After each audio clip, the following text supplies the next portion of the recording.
revealing people standing in a circle, unconscious. Suddenly, a young woman wakes up. She calls out, but no one answers.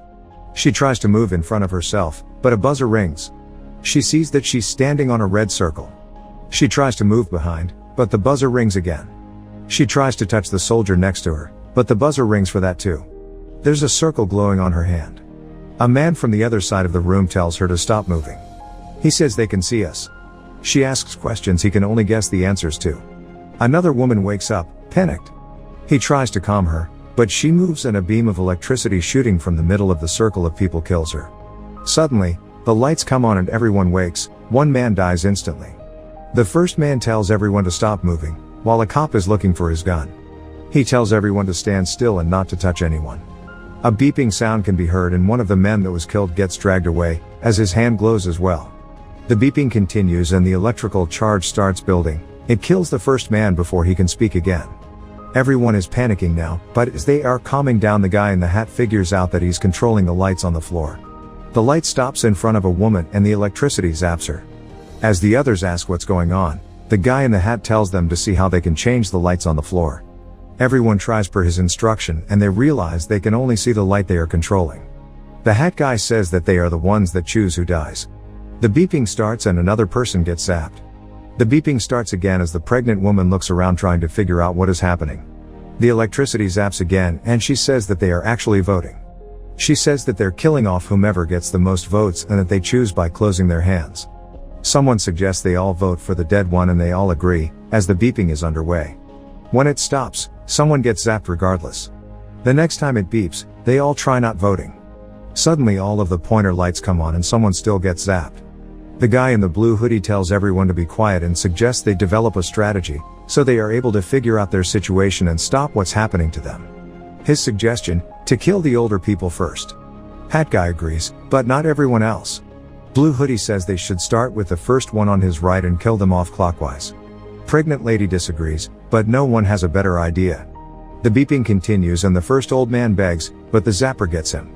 Since the majority agrees with Blue hoodie's strategy, they try to figure out what's happening to them. They ask the soldier, thinking he might know what it is, like an alien invasion or something similar, but he's just as confused as the rest of them. A man in the back starts speaking about what he remembers from before he woke up there. He is remembering being stuck in a traffic jam, then running before everything went dark. A few others say they remember the same thing. The beeping starts again and they vote for the second old person. The guy remembers being pulled up in a ship. He also remembers a red room with bodies piled up, which he now thinks weren't dead, but actually drugged. They all vote for the third old person as they continue their conversation. The fourth old person says he also remembers something, maybe the aliens, how they spoke and what they looked like. Some of the people don't believe him, thinking he's lying to save himself. But he gets zapped. Hat guy asks who'll be the next in line to get zapped. They point to the hat lady, asking her how old she is. The fact that she's only 52, changes the minds of the others. She tells them that she had cancer, but she beat it.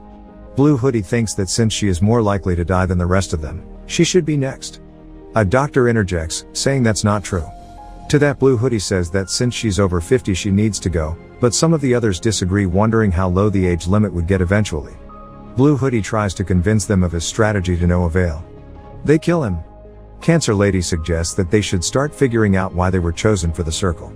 Though some of the others think that it was a random scenario. She says that they should try to learn more about each other. Beth goes first and tells the others about herself. As she speaks, the beeping starts again and she gets zapped. After that, most of the people think that they should not share their names and they're apprehensive about sharing anything else too. Craig goes next regardless, saying that the woman on his left is his wife. Someone asks who else knows each other and a man from the back speaks up, saying he knows the doctor. The two of them don't want to share how they know each other though. Craig continues, begging the people not to kill his wife. The beeping continues and another zap happens. Next they ask the Hispanic man to speak, but he doesn't understand English. The woman behind him says she'll translate. She asks him about his family and he says that he has 3 daughters down in Mexico. Red tie man starts the conversation about illegal immigrants, but the man in the flannel shirt asks him if he would need a green card to get abducted by aliens. They tell the translator to ask him if he was in the US legally and he says no. The beeping continues, but it zaps a young girl in the front row. To the surprise of some, the cop recognizes a guy from the front row, Raul, because he beat up his own girlfriend. Cancer lady asks if he's sure it was him. The exchange between the cop and Raul becomes more about profiling and prejudice than about what he could have possibly done for the cop to know him. When they start asking if he did beat up his girlfriend, he says that she got what she deserved. Next round, Raul gets zapped. After that, the blonde from the front row says that maybe they're supposed to figure out who's good and who's bad. She says there must be a reason why they're there, but the man next to her doesn't agree, saying that maybe the whole point is for them to kill each other while the aliens watch. However, the blonde guy behind her interprets her question as figuring out who deserves to live. So they wonder what they should base it on, while the beeping continues. It zaps the Muslim woman from the front row. The African American man asks the racial question and stirs the conversation. The white people, at first, say that in that room nothing is fair, and the other African Americans tell him not to continue with the conversation, because he will only make himself a target. Hat guy agrees with them. The question reveals how people actually feel about race. The cop is the next one to speak, revealing his racism and prejudice. The beeper starts, the cop dies. The soldier thinks that they shouldn't talk about their opinions and prejudices, but the African American man disagrees, saying everything should be on the table. The soldier and the translator say that they shouldn't turn on each other and instead try to figure out what is happening to them. The next time they vote, they try voting for themselves, but it doesn't work. So they try voting for the person next to them. Someone still gets zapped, because somebody made a mistake. They try the same thing again, and the pregnant woman helps the kid next to her. Suddenly, the pregnant girl and a man are chosen, so everyone votes again. The man gets zapped. The guy from the back says he voted for the man, because he saw him voting for the pregnant girl. He says that the way the game was designed, in the end it will get down to the pregnant girl or the kid. To that the blonde guy from the second row replies that if they get rid of them, everyone will have a better chance. The guy in the flannel shirt says that it should be one of them to walk out, but Red Tie disagrees. Cancer lady says that the pregnant girl counts as two people. The voting begins and it's another tie, between an older woman and a kid. They vote for the lady. The guy from the back and the soldier think that they should protect the two of them, but the man with the glasses wants to know what they're like first.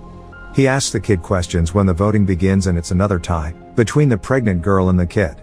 The guy standing behind them says to kill them both, but he gets zapped instead. Craig suggests they should ask for volunteers.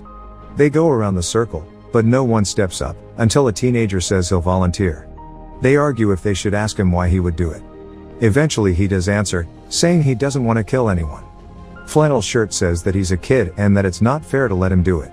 Red Tie and Glasses man disagree, so he asks if he's sure. An older gentleman from the back volunteers in his stead, and when the beeping starts, he walks off from his circle. Red Tie and Glasses still insist they should ask for volunteers, but they're not willing to do it themselves. Flannel guy thinks that everyone except the pregnant girl should step forward. Glasses asks the teenager if he still wants to do it, and after the beeping, he steps out and dies. Next, everyone expects the soldier to volunteer. But he doesn't want to, because he thinks he's sacrificed enough in his life. He wants to get back to his family and meet his kid. Time is running out and they wait for a volunteer. A woman from the back does it, because she's lost her son. The deacon tells her that she will see him again. She says goodbye and walks out of her circle. The man in the black suit antagonizes him, when they find out he's a deacon. They finally reach the religion question. The man in the black suit tells them that they have only one God now, and it's the Zapper. He gets mad and tries to find the other atheists in the circle. The beeping starts and he thinks they'll all choose him. Both him and another girl are chosen. She gets zapped. He continues to antagonize everyone, by asking the blonde next to him if she's a porn star. She says no, but he keeps pushing her and offending her. The next voting round comes up and he dies. While the blonde is crying, Glasses man says that they should take into account if some of them have children.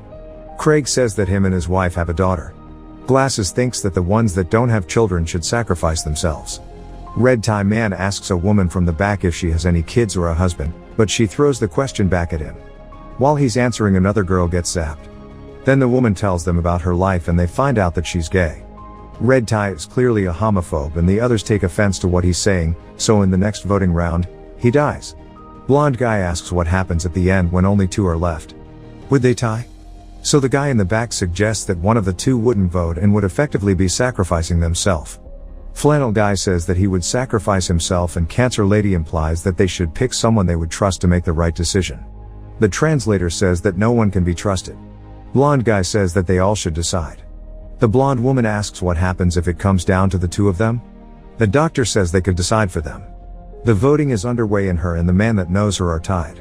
They die together. The blonde guy is convinced that they should decide who out of the two of them should die, but the soldier thinks he's just manipulating everybody to get rid of both the pregnant girl and the kid.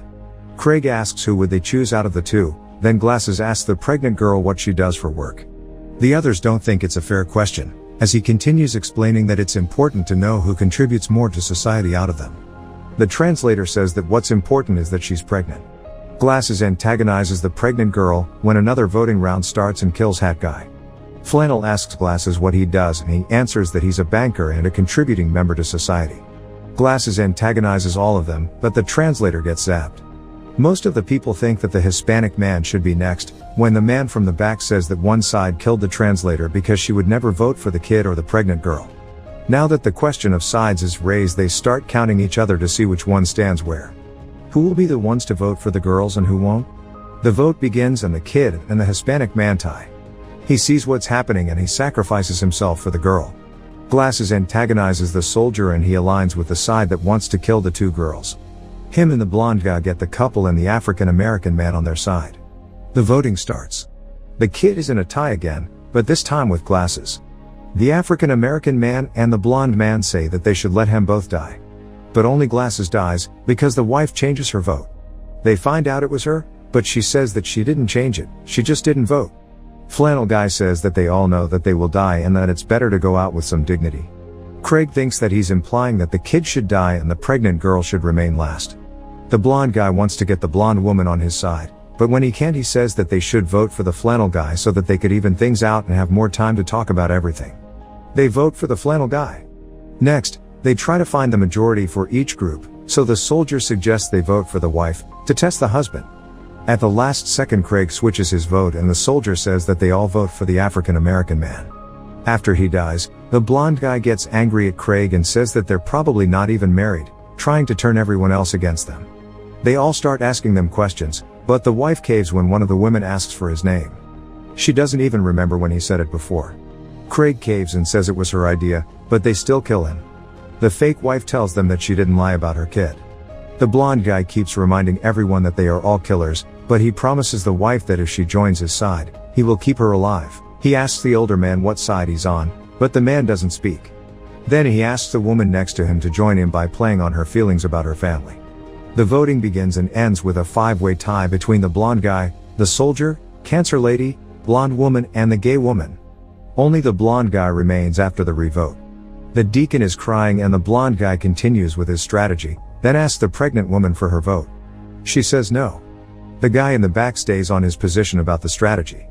The deacon apologizes to the pregnant girl and steps off. The guy in the back and the blonde guy realize that they would need to change strategies, so the blonde guy says to trade with him for one of the girls and he'll give him the fake wife. The voting begins and they all vote except for the older man. The wife dies. The guy from the back says that the older man never voted during the whole ordeal and he made it all the way to where they are. The guy in the back and the blonde guy argue about him, with the first one making the other one think they will all vote for the older man. But, him and the pregnant girl have an understanding about who they will be voting for. The zapper kills the blonde guy. Only 4 of them remain. This time they will all vote for the older man, because they don't have another choice. He dies. The guy is left with the 2 girls and they talk about the reason why all of it is happening. He says that maybe the aliens are conducting an experiment to see what humans are like and what matters to them. The pregnant girl asks why they would do that by making them kill each other, so the guy answers that by choosing who dies they can see the way people judge each other and how they think. Next, he tells the 2 girls that the 2 of them would have to decide which one of them dies. He can't make that decision for them.